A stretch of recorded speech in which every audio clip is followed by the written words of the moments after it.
All right, guys, all we're going to do today is now that you know what the projects are, I just want to go over the rubric.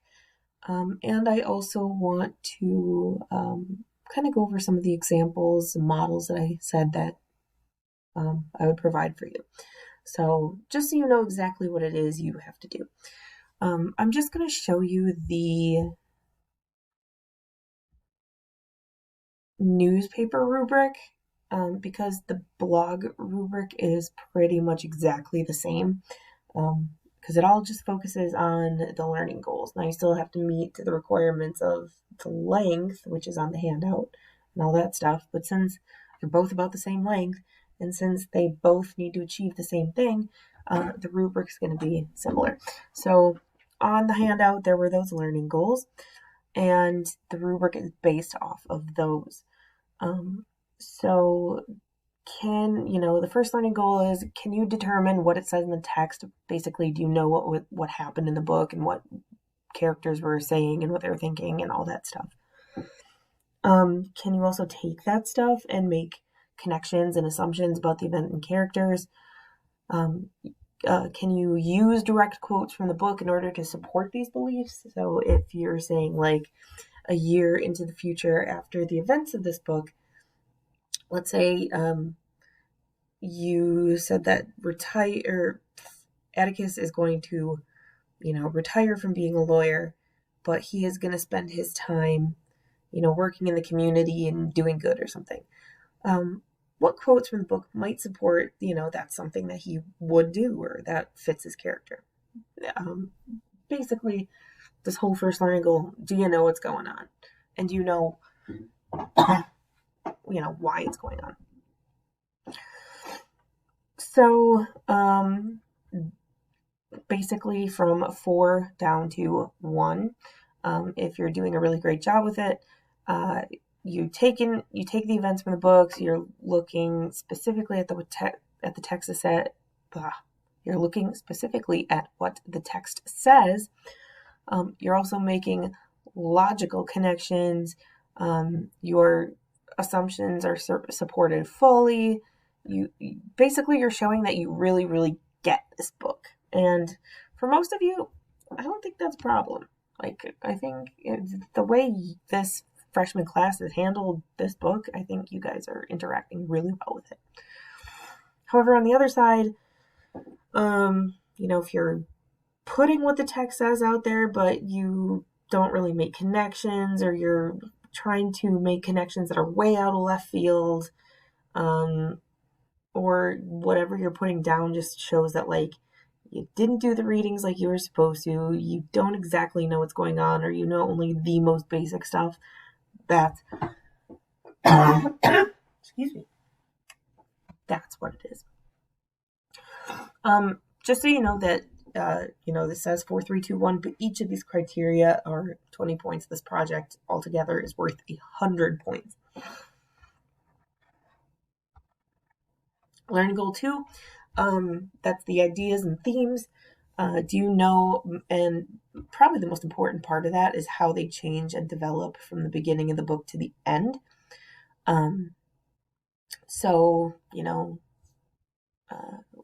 Talking about injustice and racism and all that kind of stuff, loss of innocence, how's all that stuff, happening in the beginning of the book, and how are the characters understanding it by the end of the book? Again, this first section says, you know exactly, you can analyze how these themes have changed, what the author's trying to say about it, how the characters work within these themes. And again, there is a lot of support to show that you know where these things take place. Like if you're talking about loss of innocence, you can pick specific scenes from the book, and you're like, hey, this is, where a character is definitely losing their innocence. All right, again, then at the other end, it's you don't have evidence or support to show where these things occur. You barely even, looking at the important themes. I mean, maybe you say that racism is a thing, but you're not really, pointing out specific things. You're just kind of basically to get a score in this category. Mostly it comes from being sloppy or not having done the work when you're supposed to do the work. So if there were any of you out there, excuse me, I yawned. If there are any of you out there that were like, I'm just gonna spark note this, I'm not gonna do any reading, blah blah blah, I can usually tell. All right. Learning goal 3. The first one talked about themes. Now this one is all about how the characters interact and change.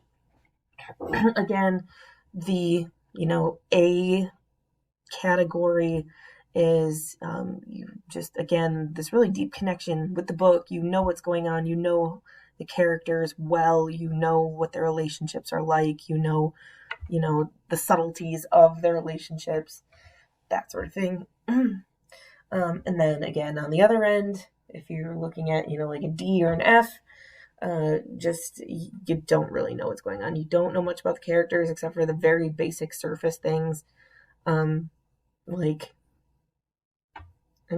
If you were one of the people who even up into chapters like 27, 28, 29, you still called Jem she, and you mixed up who they were and what they were doing, right? You want to make sure that you know how these characters are operating in each other's lives and in their city. So, and then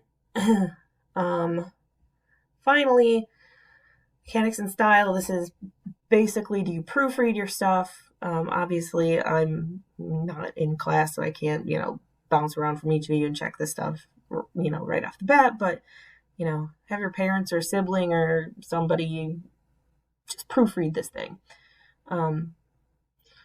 Also, does your project represent, some creativity, some effort, all right?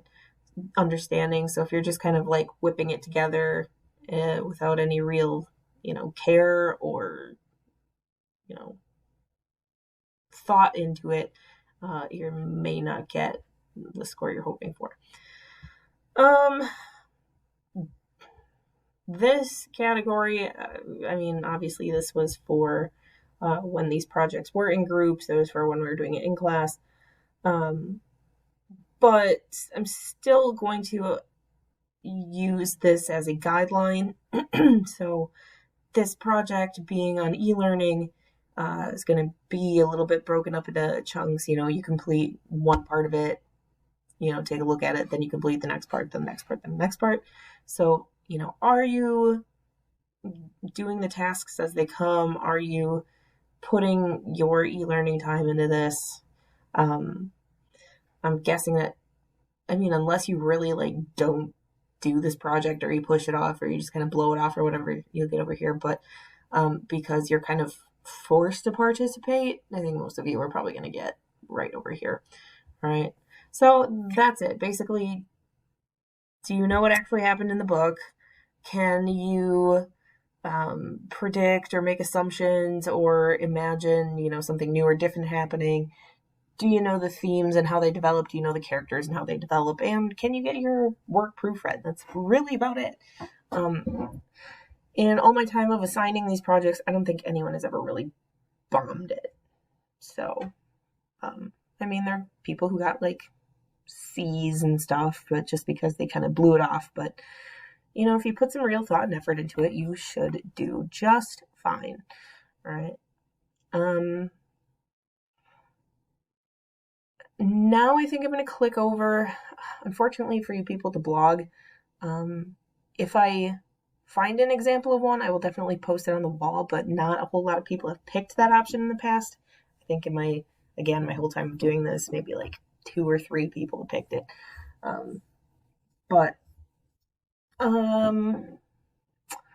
I will show you some newspaper options, because I think a lot of people kind of get interested in that.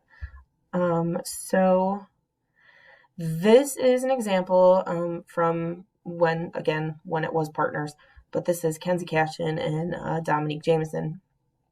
They did a newspaper, and here's their front page story. They took, some pictures from the movie, and they used it kind of as their headline photos.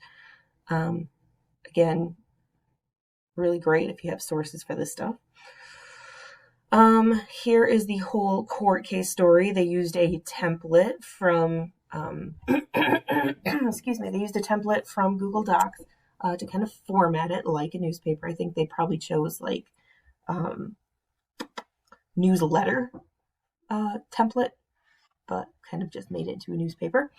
And if you read this, you can really tell that they use sort of that, newspaper, wording, stuff like that. Talking about Tom Robinson, talking about things that happened. So previous to the trial, Tom Robinson had stopped by the Ewell household on several occasions. So they're given the background.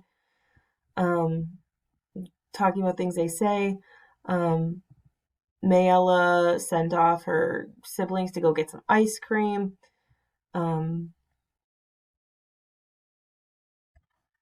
How they were acting at the trial, but basically it's really polished. All right.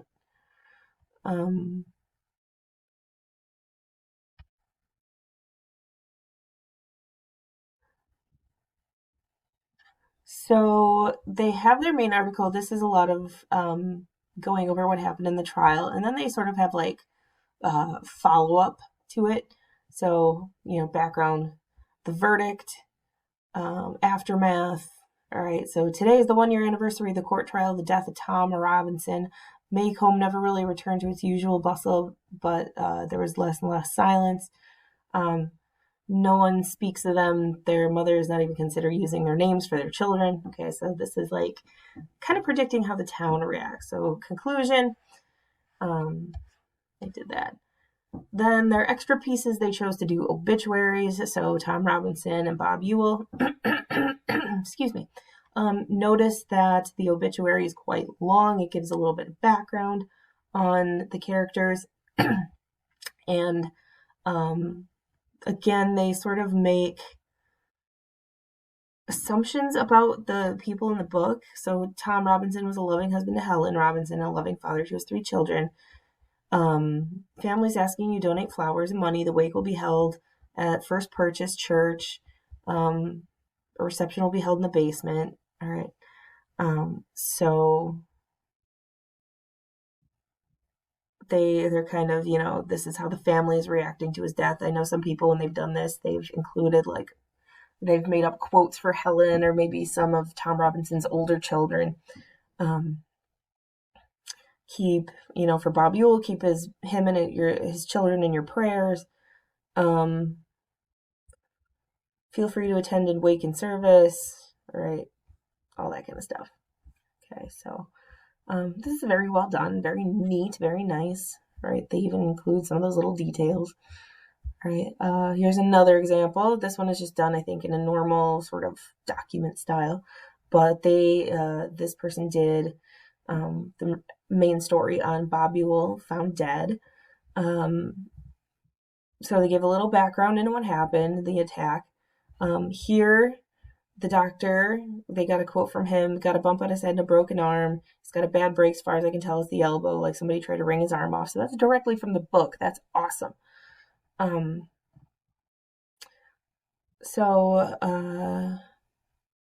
Mr. Ewell, who broke his arm, it can be assumed that Bob was the cause of trauma and made victims of the poor Finch children.